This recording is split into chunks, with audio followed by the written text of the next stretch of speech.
Here we go with part 2 of our video series on the 7 alignment targets of vinyl playback optimization. In the first video, we covered overhang and its close cousin effective length and a vertical tracking force. In this video, we're going to cover horizontal forces, static forces, skating forces, and anti-skating forces. Now remember, there are, with the 7 alignment targets, there is the 1 linear dimension, there is 2 forces, and there are 4 angles. So here we are, this is the second of the 2 forces. Much of what I will cover in this video is addressed with additional detail in the video entitled Measuring Tonearm Behavior. Please check that one out, it's one of my favorites. To understand why I am suggesting we attend so much attention to these horizontal forces, let's understand what the role of a tonearm is. The role of the tonearm is to simply position the stylus, position the cartridge, position the stylus over the groove. That's it. That's all. And now to do that, of course, it needs 2 moments of freedom, horizontal and vertical. A tonearm, if it is going to do its job well, is not there to take away energy from the cartridge. It's the exact opposite of what should be done. It is not there to do anything but position the cartridge. It's a tough job, incredibly tough job, particularly since the vibrations that it reads, the undulations in the groove that a cartridge is sensitive to can be measured in the nanometer range. I suggest you watch my video on the microscopic world of analog for more on this information.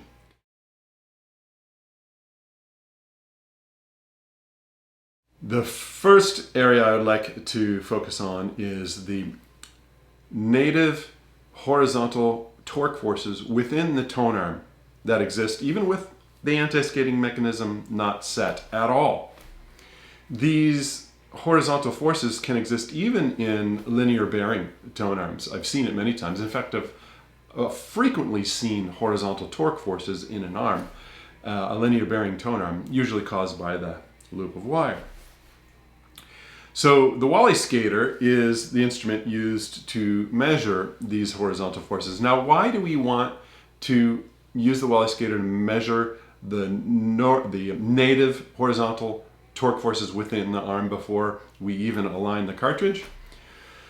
Because we want to know first and foremost that those forces in the tonearm aren't excessive enough to skew the cantilever as you land the stylus to the protractor, to the WallyTractor.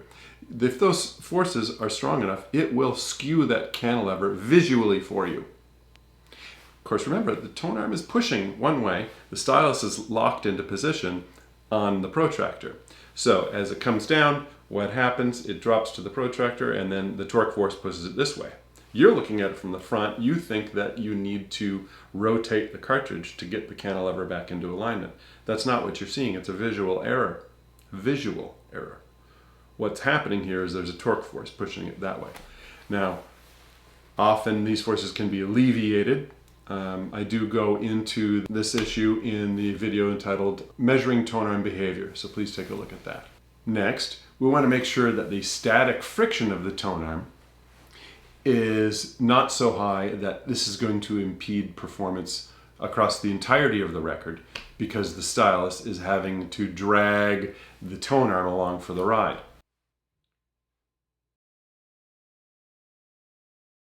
There are 3 reasons why you would want to have your anti-skating set properly. I'm going to take them in reverse order. The third most important reason, but not the most important reason, the third most important reason is to ensure for even stylus wear and groove wear. We've all heard this, but contrary to popular opinion, it is not even close to being the most important reason to do it, to get your anti-skating under control.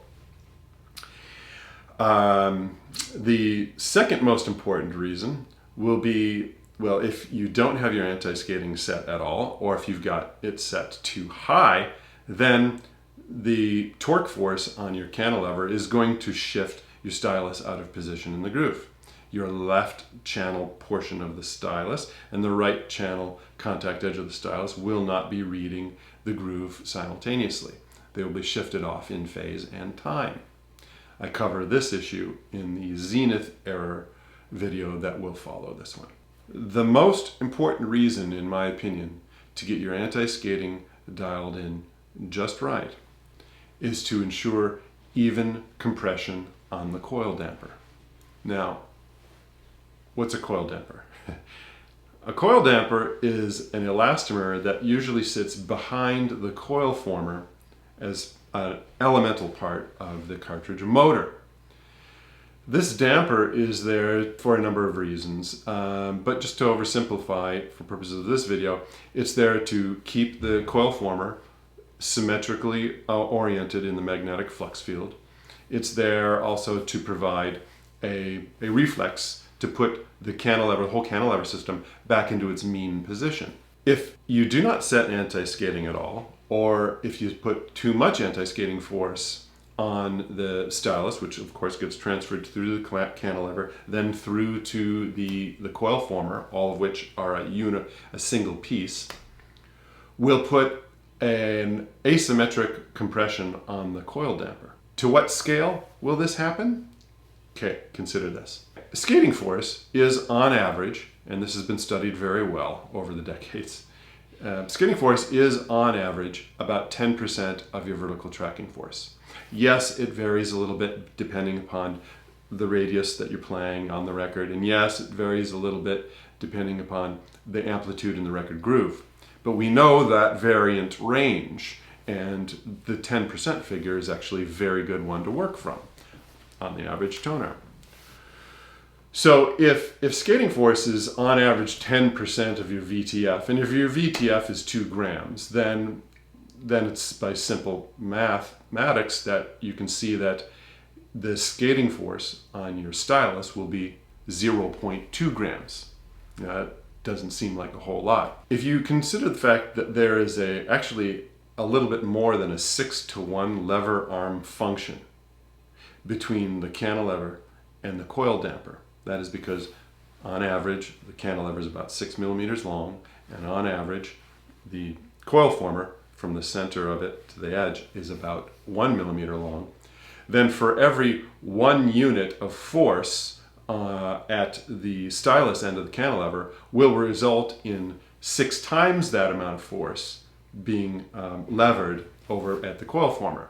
So 0.2 grams of skating force on that stylus means 1.2 grams of asymmetric force on both sides of that coil former. So one side of the coil damper is being compressed by 1.2 grams. The other side is being uncompressed by 1.2 grams. Now, when they put the whole stylus cantilever assembly in the cartridge motor, they did a little tugging on it to get some compression of that coil former against that damper. Now, so one side's being compressed way too hard, the other side is being uncompressed. And then, of course, the coil former isn't symmetrically aligned in the magnetic flux field, and that damper, now asymmetrically compressed, is, I guarantee it, not behaving in the same function in which it was designed to behave. Will it play music? Yes. Will it play good sounding music? Yes, it will, or it can. But is it performing to its optimum? No. The only way to reliably measure these forces is with a WallySkater. I don't know of any other method. The methods using blank grooves are really, really variant. I could do a whole video on that issue. Attending to these horizontal forces, which are either caused by skating force or anti-skating force, or caused by parts within the tonearm that are causing their own torque force, is important then not just for the alignment of the 2 contact edges of the stylus and the groove, but also to make sure that the coil damper remains as relaxed as possible under the same compression that it was designed to operate under, and not asymmetrically so.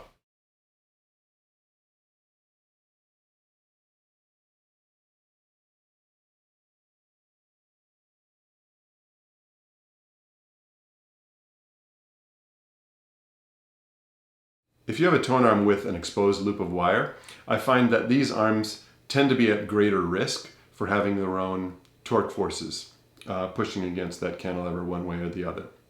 So you'll want to get out the WallySkater and measure that. Just because you have a linear bearing tone arm or pivoted tangential tracker, these are certainly not reasons to believe that you don't have to attend to these horizontal forces. I have actually found more than one type of tangential tracker that was, let's just say, design deficient. Now, you've paid extra for a tangential tracker, but tangency with the groove is not something that you're going to get with these examples, because there is a part or parts in the tone arm that are acting with way too much force on that cantilever for you to get it across the record.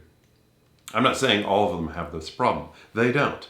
But be sure to measure to make sure that yours does not.